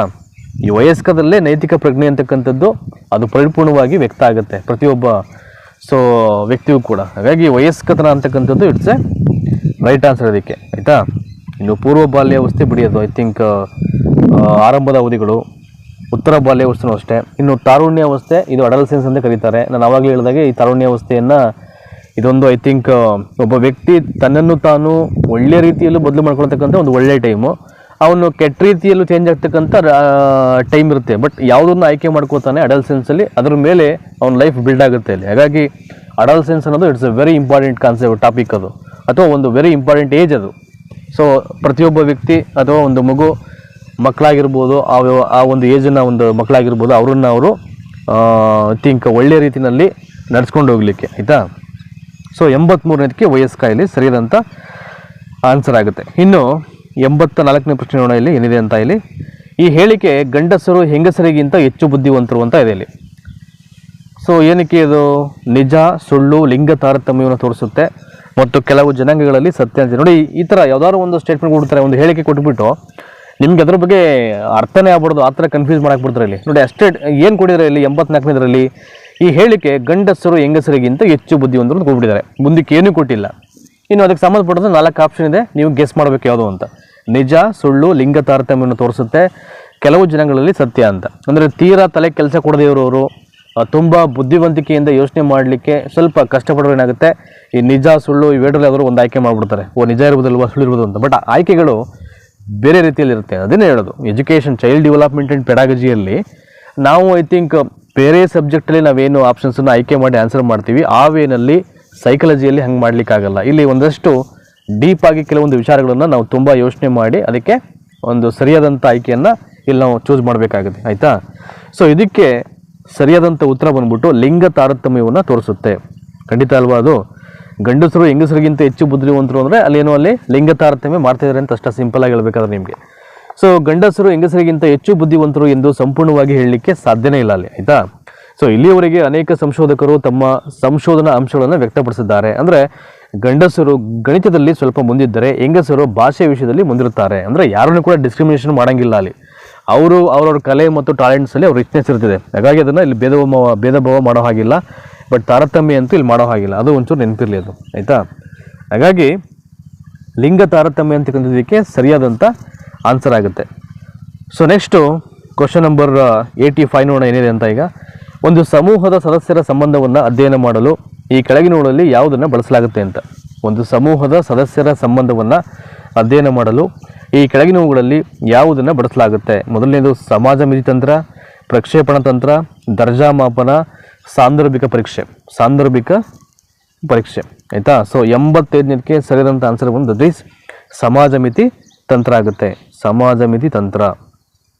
ಸೊ ನೆಕ್ಸ್ಟು ಈ ತಂತ್ರವನ್ನು ಯಾರು ಫಸ್ಟ್ ಡೆವಲಪ್ ಮಾಡ್ತಾರೆ ಅಂದರೆ JL ಮೊರನೋ ಅಂತಕ್ಕಂಥ ಒಬ್ಬ ಮನೋವಿಜ್ಞಾನಿ. ಸಮೂಹದ ರಚನೆಯನ್ನು ವಿಶ್ಲೇಷಣೆ ಮಾಡಿ ಕ್ರಮಬದ್ಧವಾಗಿ ಅಧ್ಯಯನ ಮಾಡ್ತಕ್ಕಂಥ ತಂತ್ರವೇ ಏನು? ಸಮಾಜ ಮಿತಿ ಅಂತ. ಅಂದರೆ ಒಂದು ಸಮೂಹ ಒಂದು ಗ್ರೂಪಲ್ಲಿ ಏನಿರುತ್ತೆ ಅದರ ರಚನೆಯನ್ನು ಕೂಲಂಕುಷವಾಗಿ ಸ್ಟಡಿ ಮಾಡಬೇಕು, ವಿಶ್ಲೇಷಣೆ ಮಾಡಬೇಕು. ಆ ವಿಶ್ಲೇಷಣೆ ಮಾಡಿದ ನಂತರದಲ್ಲಿ ಅದನ್ನು ಸಿಸ್ಟಮ್ಯಾಟಿಕ್ ಆಗಿ ಅಧ್ಯಯನ ಮಾಡ್ತಕ್ಕಂಥ ಒಂದು ಟೆಕ್ನಿಕ್ ಏನಿದೆ ಅದನ್ನು ಇಲ್ಲಿ ಅವರು ಸಮಾಜ ಮಿತಿ ಅಂತ ಹೇಳ್ತಾರೆ, JL ಮೊರನೋ ಅಂತಕ್ಕಂಥವ್ರು. ಇದು ಒಂದು ತಂತ್ರ ಅದು. ಸೊ ತರಗತಿಯ ರಚನೆಯನ್ನು ಅಧ್ಯಯನ ಮಾಡಲಿಕ್ಕೆ ಈ ಒಂದು ತಂತ್ರವನ್ನು ಉಪಯೋಗಿಸ್ತಾರೆ. ನೆಕ್ಸ್ಟು ಕ್ವಶನ್ ನಂಬರ್ 86, ಅನಿಮಿಸಮ್ ಲಕ್ಷಣವು ಈ ಹಂತದ ಜ್ಞಾನಾತ್ಮಕ ಬೆಳವಣಿಗೆಯ ಮುಖ್ಯ ಲಕ್ಷಣ ಅಂತಿದೆ. ಅನಿಮಿಸಮ್ ಲಕ್ಷಣವು ಈ ಹಂತದ ಜ್ಞಾನಾತ್ಮಕ ಬೆಳವಣಿಗೆಯ ಮುಖ್ಯ ಲಕ್ಷಣ ಅಂತಿದೆ. ಸೊ ಸಂವೇದನ ಗತಿ ಅಂತ, ಕಾರ್ಯಪೂರ್ವ ಅಂತ, ಮೂರ್ತ ಕಾಯಗಳ ಅಂತ, ಔಪಚಾರಿಕ ಕಾರ್ಯಗಳ ಅಂತ. ನೋಡಿ, ಜೀನ್ ಪಿಯಾಜೆ ಅವರು ಮಾಡಿರ್ತಕ್ಕಂಥ ಒಂದು ಈ ವಿಕಾಸದ ಹಂತಗಳಿಗೆ ಸಂಬಂಧಪಟ್ಟ ಹಾಗೆ ಇದು ಕೇಳಿರ್ತಕ್ಕಂಥ 3ನೇ ಪ್ರಶ್ನೆ ಇದು ಒಂದೇ ಪತ್ರಿಕೆಯಲ್ಲಿ. ಅಂದರೆ ನೋಡಿ, ಅವರ ಹಂತಗಳಲ್ಲಿ ಹಲವಾರು ವಿಚಾರಗಳು ಬರುತ್ತೆ. ಫಾರ್ ಎಕ್ಸಾಂಪಲ್ ಸಂವೇದನ ಗತಿ ಆಗಿರ್ಬೋದು, ಮೂರ್ತಕಾಯ ಆಗಿರ್ಬೋದು, ಕಾರ್ಯಪೂರ್ವ ಆಗಿರ್ಬೋದು, ಔಪಚಾರಿಕ ಕಾರ್ಯಗಳ ಅಂತ ಆಗಿರ್ಬೋದು. ನೋಡಿ, ಒಂದೊಂದು ಹಂತದಲ್ಲೂ ಕೂಡ ಅದಕ್ಕೆ ಸಂಬಂಧಪಟ್ಟಂಥ ವಿಶ್ಲೇಷಣೆ ಇದ್ದೇ ಇರುತ್ತೆ. ಸೊ ಅವುಗಳನ್ನು ಕ್ರೋಢೀಕರಿಸಿ ಯಾವ ರೂಪದಲ್ಲಾದರೂ ಹೇಗೆ ಬೇಕಾದರೂ ಕ್ವಶನ್ ಕೇಳ್ಬೋದು. ನೋಡಿ, ಅನಿಮಿಸಮ್ ಅಂತ ಒಂದು ಕಾನ್ಸೆಪ್ಟ್ ಇದೆ. ಸೊ ಆ ಒಂದು ಹಂತಗಳ ಒಳಗಡೆ ಬರುತ್ತೆ ಇದು ಅನಿಮಿಸಮ್. ಬಟ್ ಯಾವ ಸ್ಟೇಜಲ್ಲಿ ಬರುತ್ತೆ ಅಂತ ನಾವು ಇದನ್ನು ಚೂಸ್ ಮಾಡಬೇಕು. ಯಾವ ಸ್ಟೇಜಲ್ಲಿ ಬರುತ್ತೆ ಅಂತ ನಮಗೆ ಗೊತ್ತಾಗಬೇಕು ಅಂದರೆ ಅಷ್ಟು ಹಂತಗಳ ಬಗ್ಗೆ ನಾವು ಪೂರ್ಣ ಪ್ರಮಾಣದಲ್ಲಿ ನಮಗೆ ಮಾಹಿತಿ ಇರಬೇಕು. ಹಾಗಿದ್ದರೆ ಮಾತ್ರ ಆ್ಯಂಡ್ ಈಸಿಯಾಗಿ ನೀವು ಅದನ್ನು ಫೈಂಡ್ ಮಾಡಲಿಕ್ಕೆ ಅನುಕೂಲ ಆಗುತ್ತೆ. 86ನೇ ಪ್ರಶ್ನೆಗೆ ಈ ಒಂದು ಅನಿಮಿಸಮ್ ಅಂತ ಲಕ್ಷಣ ಎಲ್ಲಿ ಕಂಡು ಬರುತ್ತೆ ಅಂದರೆ ಔಪಚಾರಿಕ ಕಾರ್ಯಗಳ ಹಂತ. ನೋಡಿ, ಕೊನೆಯ ಹಂತ ಬರುತ್ತದೆ ಅವ್ರದ್ದು 11 years ಆ್ಯಂಡ್ ಎಬೋ. ಇಲ್ಲೇ ಒಂದು ಮಗುವಿಗೆ ತರ್ಕಬದ್ಧವಾದ ಆಲೋಚನೆ, ತಾರ್ಕಿಕ ಆಲೋಚನೆ ಏನಾದರೂ ಮಾಡಬೇಕು ಅಂದರೆ ಯೋಚನೆ ಮಾಡಿ ನಿರ್ಧಾರ ಮಾಡುವಂಥದ್ದು, ಒಂದು ಅಮೂರ್ತ ಚಿಂತನೆ, ಇವೆಲ್ಲವೂ ಕೂಡ ಇಲ್ಲಿ ಬರುವಂಥದ್ದು ಈ ಔಪಚಾರಿಕ ಕಾರ್ಯಗಳ ಹಂತದಲ್ಲಿ, ಆಯಿತಾ. ಸೊ ಇಲ್ಲಿ ಈ ಹಂತದಲ್ಲಿ ಮಗು ಅಮೂರ್ತ ಆಲೋಚನೆ, ತಾರ್ಕಿಕ ಮನಸ್ಸಿನ ಆಲೋಚನೆ, ಸಮಸ್ಯೆಯನ್ನು ಪರಿಣಾಮಕಾರಿಯಾಗಿ ಮಾಡ್ತಕ್ಕಂಥ ಸಾಮರ್ಥ್ಯವನ್ನು ಹೊಂದಿರುತ್ತಾನೆ. ಸೊ ಅದರಿಂದ ಅನಿಮಿಸಮ್ ಅಂತಕ್ಕಂಥ ಲಕ್ಷಣಗಳು ಈ ಒಂದು ಸ್ಟೇಜಲ್ಲಿ ಕಂಡುಬರುತ್ತೆ, ಆಯಿತಾ. ಸೊ ನೆಕ್ಸ್ಟು ಕ್ವಶನ್ ನಂಬರ್ 87 ನೋಡೋಣ. ಈಗ ಪುನರ್ಬಲನ ಉಪಯೋಗದಿಂದ ಬುದ್ಧಿಶಕ್ತಿ ಉತ್ತಮಗೊಳ್ಳುತ್ತದೆ, ಸಾಮಾಜಿಕ ಸಂಬಂಧಗಳನ್ನು ಬೆಳೆಸುತ್ತದೆ, ಮಾನಸಿಕ ಆರೋಗ್ಯ ವೃದ್ಧಿಸುತ್ತದೆ, ಪ್ರತಿಕ್ರಿಯೆಯನ್ನು ಬಲಗೊಳಿಸುತ್ತದೆ ಅಂತ ಇದರಲ್ಲಿ. ಸೊ ಯಾವುದು 87ಕ್ಕೆ ಸರಿದಂಥ ಆನ್ಸರ್ ಇಲ್ಲಿ? The right answer of this question is 87ಗೆ ಪ್ರತಿಕ್ರಿಯೆಯನ್ನು ಬಲಗೊಳಿಸುತ್ತದೆ ಅಂತ ನೋಡಿ. ಇಲ್ಲಿ ಪ್ರತಿಕ್ರಿಯೆಯನ್ನು ಬಲಗೊಳಿಸುತ್ತದೆ. ಪುನರ್ಬಲನ ಅಂತಕ್ಕಂಥದ್ದು ಅದನ್ನು ಬಳಕೆ ಮಾಡೋದ್ರಿಂದ ಪ್ರತಿಕ್ರಿಯೆ ಏನಾಗುತ್ತೆ, ಜಾಸ್ತಿ ಆಗುತ್ತೆ, ಬಲಗೊಳ್ಳುತ್ತೆ ಅಂತ ಒಂದು ಆನ್ಸರ್ ಬರುತ್ತೆ ಇಲ್ಲಿಗೆ. ನೋಡಿ, ಇಲ್ಲಿ ಪುನರ್ಬಲನ ಅಂತಕ್ಕಂಥದ್ದು ಒಂದು ತಂತ್ರ. ಇದು ಅಭಿಪ್ರೇರಣೆಯ ಒಂದು ಚಟುವಟಿಕೆಯನ್ನು ಹುರಿದುಂಬಿಸ್ತಕ್ಕಂಥ ಮತ್ತು ಅದನ್ನು ಕಾಪಾಡಿಕೊಳ್ತಕ್ಕಂಥ ಮತ್ತು ನಿಯಂತ್ರಣ ಮಾಡ್ತಕ್ಕಂಥ ಒಂದು ಪ್ರಕ್ರಿಯೆ ಅದು. ಯಾವುದು? ಪುನರ್ಬಲನ. ಆಯಿತಾ? ಸೊ ಸರಿಯಾದಂಥ ಪುನರ್ಬಲನವಾದಂಥ ಚಟುವಟಿಕೆ ಕಲಿಕೆಯನ್ನು ಉಂಟು ಮಾಡ್ತದೆಯೋ ಅದನ್ನು ಚಾಲನೆಗೆ ಅಣಿ ಮಾಡುವುದಿಲ್ಲದೆ ಆ ಚಟುವಟಿಕೆಯನ್ನು ಅದೇ ರೀತಿಯಲ್ಲಿ ನಾವು ಏನು ಮಾಡಬೇಕು, ಕಾಪಾಡಿಕೊಳ್ಳುವಂತೆ ಮಾಡುತ್ತೆ. ಹಾಗಾಗಿ ಇದು ನಿರ್ದೇಶನವನ್ನು ಮಾಡ್ತೀವಿ. ಪುನರ್ಬಲನ ಅಂದರೆ ನಾವೇನು ಕೆಲಸ ಮಾಡ್ತೀವಿ ಅದಕ್ಕೆ ಅದರ ಒಂದು ಪ್ರಕ್ರಿಯೆಯನ್ನು ಜಾಸ್ತಿ ಮಾಡುತ್ತೆ ಅಂತ, ಬಲಗೊಳಿಸುತ್ತೆ ಅಂತ. ಆಯಿತಾ? ಅದೊಂದು ತಂತ್ರ ಇದು. So next question number 88. ವಿಸ್ಮೃತಿಗೆ ಇದು ಒಂದು ಪ್ರಮುಖ ಕಾರಣವಾಗಿದೆ. ವಿಸ್ಮೃತಿ ಅಂದರೆ ಇಸ್ ನಥಿಂಗ್ ಬಟ್ ಮರೆಯುವು ಅಂತ. ಮರೆಯೋದನ್ನು ನಾವು ವಿಸ್ಮೃತಿ ಅಂತ ಕರೆಯೋದು. ಸ್ಮೃತಿ ಅಂದರೆ ನೆನಪು ಮಾಡಿಕೊಡೋದು. ಸೊ ಇದಕ್ಕೆ ಡೆಡ್ ಆಪೋಸಿಟ್ ಬಂದು ವಿಸ್ಮೃತಿ, ಅದಕ್ಕೆ ಮರೆಯುವು ಅಂತ ಕರಿತೀವಿ ನಾವು. ಸೊ ಏನು ಒಂದು ಪ್ರಮುಖ ಕಾರಣ ಇದಕ್ಕೆ? ಭಯ ಮತ್ತು ಆತಂಕದಿಂದ ಆಗುತ್ತಕ್ಕಂಥ ಭಾವನಾತ್ಮಕ ತಡೆ, ಧನಾತ್ಮಕ ವರ್ಗಾವಣೆ, ಮನರಂಜನೆಯ ಕೊರತೆ, ಸಹಪಾಠಿಗಳ ನಡುವೆ ಸ್ಪರ್ಧೆ ಅಂತಿದೆ. ಭಾಳ ಸಿಂಪಲಾಗಿ ಗೆಸ್ ಮಾಡ್ಬೋದು. ಭಯ ಮತ್ತು ಆತಂಕದಿಂದ ಆಗ್ತಕ್ಕಂಥ ಭಾವನಾತ್ಮಕ ತಡೆ ಇದಕ್ಕೆ ಸರಿಯಾದಂಥ ಆನ್ಸರ್ ಆಗುತ್ತೆ. ಅಂದರೆ ಮರೆವಿಗೆ ಯಾವುದಾದ್ರು ಒಂದು ವಿಚಾರವನ್ನು ನಾವು ಮರಿತಾ ಇದ್ದೀವಿ ಅಂದರೆ ಈ ಭಯ ಮತ್ತು ಆತಂಕದಿಂದ ಆಗ್ತಕ್ಕಂಥ ಒಂದು ಭಾವನಾತ್ಮಕವಾದ ತಡೆ. ಆ ಒಂದು ಕನ್ಫ್ಯೂಸಿಂಗ್ ಸ್ಟೇಟಲ್ಲಿ, ಆ ಒಂದು ಭಯದಲ್ಲಿ ನಮಗೆ ಗೊತ್ತಿಲ್ಲದೆ ಕೆಲವೊಂದು ವಿಷಯಗಳನ್ನು ಮರ್ತು ಹೋಗ್ತಕ್ಕಂಥ ಚಾನ್ಸಸ್ಸು ಸೊ ಇದ್ದೇ ಇರುತ್ತೆ. ವಿಸ್ಮೃತಿಗೆ ಇನ್ನೊಂದು ಹೆಸರು ಮರೆವು ಅಂತ. ಇದು ಮನುಷ್ಯನಲ್ಲಿ ನಡೆತಕ್ಕಂಥ ಒಂದು ಸ್ವಾಭಾವಿಕ ಮಾನಸಿಕ ಪ್ರಕ್ರಿಯೆ ಆಗಿರುತ್ತೆ. ಸೊ ಆದರೆ ಇದು ವ್ಯಕ್ತಿಯಿಂದ ವ್ಯಕ್ತಿಗೆ ಭಿನ್ನವಾಗಿರುತ್ತೆ ಮತ್ತು ವಿಸ್ಮೃತಿಗೆ ಅನೇಕ ಕಾರಣ ಇರುತ್ತೆ. ಅವುಗಳಲ್ಲಿ ಭಯ ಮತ್ತು ಆತಂಕದಿಂದ ಆಗ್ತಕ್ಕಂಥ ಪರಿಣಾಮವು ಒಂದು ಕಾರಣ. ಸೊ ಲಾಸ್ಟ್ ಆಫ್ ರೀಸನ್ಸ್ ಬರುತ್ತೆ. ಅದರಲ್ಲಿ ಭಾಳ ಒಂದು ಕಾರಣ ಯಾವುದಪ್ಪ ಅಂದರೆ ಈ ಒಂದು ಪ್ರಶ್ನೆಗೆ ಪೂರಕವಾಗಿರೋದು ಭಯ ಮತ್ತು ಆತಂಕದಿಂದ ಆಗ್ತಕ್ಕಂಥ ಭಾವನಾತ್ಮಕ ತಡೆಯಾಗುತ್ತೆ. Next question number 89. ಒಂದು ಮಗು 110 ಎಂಬ ಸಂಖ್ಯೆಯನ್ನು ನೋಡಿ, ಇಲ್ಲಿ ಎಷ್ಟು 10,010 ಅಂತ ಅದೇನೋ ತಪ್ಪಾಗಿ ಬರ್ಕೊಳ್ಳುತ್ತೆ ಎಂದು ಬರೆಯುವುದು. ಈ ದೌರ್ಬಲ್ಯವನ್ನು ಹೀಗೆನ್ನುತ್ತಾರೆ. ನೋಡಿ, ಅಂಕಿಗೆ ಸಂಬಂಧಪಟ್ಟಂಥ ಒಂದು ಸಮಸ್ಯೆ ಇದು. ಸೊ ಏನಂತಾರೆ ಇದಕ್ಕೆ? ಡಿಸ್ಗ್ರಾಫಿ ಅಂತ ಕರೀತಾರೆ. ಡಿಸ್ಗ್ರಾಫಿಯಾ. ಸೊ ಇದು ದುರ್ಬಲ ಕೈ ಬರಹಕ್ಕೆ ಸಂಬಂಧಪಟ್ಟಿದ್ದು. ಅಂದರೆ ಬರೆಯಲು ಅಗತ್ಯವಿರತಕ್ಕಂಥ ಸ್ನಾಯುಗಳ ಚಲನೆಯಿಂದ ಉಂಟಾಗ್ತದೆ. ಅಂದರೆ ಅದು ಬರೆಯೋಕ್ಕಾಗ್ತಿಲ್ಲ ಅಂತ ಮಗುವೆ. ಸೊ ಏನು ಬರೀಬೇಕು ಅದನ್ನು ಬರೆಯದೇನೆ ಬೇರೆ ಇನ್ನೇನು ಸಮಸ್ಯೆ ಅಂದರೆ ಸ್ನಾಯುಗಳ ಸಮಸ್ಯೆ. ಹಾಗಾಗಿ ಇದನ್ನು ನಾವು ಡಿಸ್ಗ್ರಾಫಿಯಾ ಅಂತ ಇಲ್ಲಿ ಕರೆಯುವಂಥದ್ದು. ಆಯಿತಾ? ಇನ್ನು ಡಿಸ್ಕ್ಯಾಲ್ಕುಲಿ ಅಂದರೆ ಅದು ಅಂಕಗಣಿತಕ್ಕೆ ಸಂಬಂಧಪಟ್ಟಂಥ ಒಂದು ಕಾನ್ಸೆಪ್ಟ್ ಅದು. ಇನ್ನು ಡಿಸ್ಲೆಕ್ಸಿಯಾ ಅಂದರೆ ಓದುವಿಕೆಗೆ ಸಂಬಂಧಪಟ್ಟಂಥ ಒಂದು ಸಮಸ್ಯೆ ಅದು. ನಾನು ಆವಾಗಲೇ ಹೇಳಿದ್ನಲ್ಲ ನೋಡಿ, ಇದು ಒಂದೇ ಪ್ರಶ್ನೆ ಪತ್ರಿಕೆಯಲ್ಲಿ ರಿಪೀಟ್ ಆಗಿರ್ತಕ್ಕಂಥ 2ನೇ ಕ್ವಶನ್ ಇದು. ಆ ಒಂದು ನ್ಯೂನತೆಗೆ ಸಂಬಂಧಪಟ್ಟಂತೆ, ಮಕ್ಕಳ ಕಲಿಕೆ ನ್ಯೂನತೆಗೆ ಸಂಬಂಧಪಟ್ಟಂಥ 2ನೇ ರಿಪಿಟೇಷನ್ ಕ್ವಶನ್. ಹಾಗಾಗಿ ಅದಕ್ಕೆ ಹೇಳೋದು ನಾನು ಎಲ್ಲ ಕಾನ್ಸೆಪ್ಟನ್ನು ಸರಿಯಾಗಿ ಓದ್ಕೊಳ್ಬೇಕು. ನಾನು ಸಾಧ್ಯ ಆದರೆ ಮುಂದಿನ ವಿಡಿಯೋ ಸೆಷನ್ಗಳಲ್ಲಿ ಕೆಲವೊಂದು ಪ್ರಮುಖವಾದ ಪ್ರಶ್ನೆ ಅಂತ ಏನಿರುತ್ತೆ ಅವುಗಳನ್ನು ಮಾತ್ರ ಒಂದು PDF ಫಾರ್ಮ್ಯಾಟಲ್ಲಿ ಪ್ರಿಪೇರ್ ಮಾಡಿಕೊಂಡು ನಿಮಗೆ ಒಂದಷ್ಟು ವಿಶ್ಲೇಷಣೆಯನ್ನು ಮಾಡ್ತಕ್ಕಂಥ ಪ್ರಯತ್ನ ಮಾಡೇ ಮಾಡ್ತೀನಿ. ಹಾಗಾಗಿ ಸೊ ರೆಗ್ಯುಲರ್ ಆಗಿ ನಮ್ಮ ಚಾನಲ್ನ ವಿಡಿಯೋಗಳನ್ನ ನೀವು ವಾಚ್ ಮಾಡ್ತಿರಬೇಕಷ್ಟೇ. That is very important. Next ಈ ಒಂದು ವಿಡಿಯೋ ಸೆಷನ್ನ ಕೊನೆಯ ಪ್ರಶ್ನೆ ಇದು. ಚೈಲ್ಡ್ ಡೆವಲಪ್ಮೆಂಟ್ ಮತ್ತು ಪೆಡಗಾಜಿಗೆ ಸಂಬಂಧಪಟ್ಟ ಹಾಗೆ ಆಶ್ರಿತ ನ್ಯೂನತೆ ಇರತಕ್ಕಂಥ ಮಕ್ಕಳನ್ನು ನಿರಂತರವಾಗಿ ಮೇಲ್ವಿಚಾರಣೆ ಮಾಡುವವರು. ಆಶ್ರಿತ ನ್ಯೂನತೆ ಇರುವ ಮಕ್ಕಳನ್ನು ನಿರಂತರವಾಗಿ ಮೇಲ್ವಿಚಾರಣೆ ಮಾಡುವವರು ಯಾರು ಅಂತ ಕೇಳಿದರೆ ಮನೋವೈದ್ಯರು, ಶಿಕ್ಷಕರು, ಸ್ನೇಹಿತರು ಮತ್ತು ಪೋಷಕರು ಅಂತ ಇದೆ. ಸೊ ಇದಕ್ಕೆ 100% ದಟ್ ಈಸ್ ಪೋಷಕರು. ಆಯಿತಾ? ಜ್ಞಾನಾತ್ಮಕವಾಗಿ ಈ ಮಕ್ಕಳು ಮೂರ್ಖರು ಅಥವಾ ಆಶ್ರಿತರ ಗುಂಪಿಗೆ ಸೇರುತ್ತಾರೆ. ಇವರ ಬುದ್ಧಿಶಕ್ತಿ ಸೂಚ್ಯಾಂಕ 20ರಿಂದ 25 ಇದ್ದೇ ಇರುತ್ತೆ. ಸೊ ಇವರು ಮಾನಸಿಕ ನ್ಯೂನತೆಯನ್ನು ಹೊಂದಿರತಕ್ಕಂಥ ಅತಿ ಹೆಚ್ಚಿನ ಮಾನಸಿಕ ನ್ಯೂನತೆಯನ್ನು ಹೊಂದಿರತಕ್ಕಂಥ ಮಕ್ಕಳಾಗಿರ್ತಾರೆ ಅವರು. ಸೊ ಇವರು ಅಪಾಯಗಳಿಂದ ತಮ್ಮನ್ನು ತಾವು ರಕ್ಷಿಸಿಕೊಳ್ಳಲು ಸಾಧ್ಯವಾಗದೇ ಇರತಕ್ಕಂಥ ಮಕ್ಕಳು. ನಿರಂತರ ಮೇಲ್ವಿಚಾರಣೆ ಮಾಡುವ ಅಗತ್ಯವಿರುತ್ತದೆ. ಸೊ ಇವರನ್ನು ತರಬೇತಿ ನೀಡಲಾಗದವರು ಎಂದು ಪರಿಗಣಿಸಲಾಗಿದೆ. ಕಾರಣ ಯಾವುದೇ ರೀತಿಯ ಶಿಕ್ಷಣ ಅಥವಾ ತರಬೇತಿ ಪಡೆಯಲಾದರೂ ಮತ್ತು ಯಾವುದೇ ಉಪಯುಕ್ತ ಕಾರ್ಯನಿರ್ವಹಿಸಲಾರರು. ಇವರು ಯಾವಾಗಲೂ ಪೋಷಕರು ಅಥವಾ ಇತರ ಹಿರಿಯರ ಆಶ್ರಯದಲ್ಲಿರುವವರು. ಇವರ ಆಹಾರ, ಬಟ್ಟೆ ಹಾಗೂ ಇತರ ಅಗತ್ಯಗಳನ್ನು ಬೇರೆಯವರು ಪೂರೈಸಬೇಕಾಗುತ್ತದೆ ಅಂತ ಇದೆ. ಬಟ್ ಕೆಲವೊಂದು ತರಬೇತಿಯನ್ನು ಕೊಟ್ಟು ಸರಿ ಹೊಂದಕ್ಕಾಗದಿರತಕ್ಕಂಥ ಒಂದು ಸಮಸ್ಯೆ ಇದು, ಆಶ್ರಿತ ನ್ಯೂನತೆ ಒಂದು ಕಾನ್ಸೆಪ್ಟ್ ಬಂದರೆ. ಬಟ್ ಈ ಮಕ್ಕಳನ್ನ ಜಾಸ್ತಿ ಯಾರು ಮೇಲ್ವಿಚಾರಣೆ ಮಾಡ್ತಾರೆ ಅಂದರೆ ಪೋಷಕರು ಮೇಲ್ವಿಚಾರಣೆಯನ್ನು ಮಾಡುವಂಥದ್ದು. ಸೊ 2016ರಲ್ಲಿ ನಡೆದಂಥ ಒಂದು ಚೈಲ್ಡ್ ಡೆವಲಪ್ಮೆಂಟ್ ಆ್ಯಂಡ್ ಪೆಡಗಾಜಿ ಪ್ರಶ್ನೆ ಪತ್ರಿಕೆ ಏನಿದೆ, ಇದು ಪತ್ರಿಕೆ 2ಕ್ಕೆ ಸಂಬಂಧಪಟ್ಟ ಹಾಗೆ 6 to 8 ಟೀಚರ್ಸು ಸುಮಾರು 61ರಿಂದ 90 ಪ್ರಶ್ನೆಗಳು, ಅಂದರೆ 30 ಪ್ರಶ್ನೆಗಳಿಗೆ ಸರಿಯಾದಂಥ ಉತ್ತರವನ್ನು ಹೇಳಿ ಅದಕ್ಕೆ ಪೂರಕವಾಗಿ ಸಂಬಂಧಪಟ್ಟಂಥ ನನಗೆ ಗೊತ್ತಿರ್ತಕ್ಕಂಥ ಭಾಳ ವ್ಯಾಲಿಡ್ ಕೆಲವೊಂದು ವಿವರಣೆಯನ್ನು ನಿಮಗೆ ಕೊಟ್ಟಿದ್ದೀನಿ ನಾನು. ಸೊ ಇನ್ ಕೇಸ್ ನಾನು ಹೇಳಿದಂಥ ಸರಿಯಾದ ಆನ್ಸರ್ಗಳಲ್ಲಿ ಎಲ್ಲಾದರೂ ನನ್ನ ಗಮನಕ್ಕೆ ಬರದೆ ನಾನು ತಪ್ಪಾಗಿ ಹೇಳಿದ್ರೆ ದಯಮಾಡಿ ನೀವು ಯಾರು ಇಲ್ಲಿ ವಾಚ್ ಮಾಡ್ತೀರಾ ಸೊ ಅದನ್ನು ಕಮೆಂಟಲ್ಲಿ ತಿಳಿಸಿ ನನಗೆ ಯಾವ ಪ್ರಶ್ನೆ ಸೊ ಆ್ಯಕ್ಚುಯಲ್ ಕರೆಕ್ಟ್ ಆನ್ಸರ್ ಯಾವುದಾಗಿರಬೇಕಿತ್ತು ಅದಕ್ಕೆ ಸಂಬಂಧಪಟ್ಟ ವಿವರಣೆಯನ್ನು ಸೊ ದಯಮಾಡಿ ಕಮೆಂಟಲ್ಲಿ ನೀವು ಬರೆದು ತಿಳಿಸಿ. ನಾನು ಸಾಧ್ಯ ಆದರೆ ಇನ್ ಕೇಸ್ ನನಗೆ ಗೊತ್ತಿಲ್ಲದೆ ನಾನು ತಪ್ಪುಗಳು ಮಾಡಿದ್ರೆ ಅವೆಲ್ಲವನ್ನು ಕ್ರೋಢೀಕರಿಸಿ ಯಾವುದಾದ್ರು ಮತ್ತೆ ವಿಡಿಯೋ ಸೆಷನ್ನಲ್ಲಿ ನಾನು ಅದನ್ನು ಎಲ್ಲರಿಗೂ ಕನ್ವೆ ಮಾಡ್ತೀನಿ ನಾನು. ಸೊ ಹೀಗೆಲ್ಲ ಇದು ತಪ್ಪಾಗಿತ್ತು, ಸರಿಯಾದಂಥ ಉತ್ತರ ಇದು ಅಂತ ಹೇಳಿ ಮತ್ತೊಂದು ವಿಡಿಯೋನ ಅಪ್ಲೋಡ್ ಮಾಡೋದ್ರ ಮುಖಾಂತರ ಅದನ್ನು ನಾವು ಕರೆಕ್ಷನ್ ಮಾಡ್ಕೊಳ್ಳೋಣ, ತೊಂದರೆ ಇಲ್ಲ, ಆಯಿತಾ. ಸೊ ಧನ್ಯವಾದ. ಇಷ್ಟೊತ್ತು ಈ ವಿಡಿಯೋವನ್ನು ನೋಡಿದಂಥ ನಿಮ್ಮೆಲ್ಲರಿಗೂ, ನಿಮಗೆಲ್ಲ ಸೊ ಒಳ್ಳೆಯದಾಗಲಿ.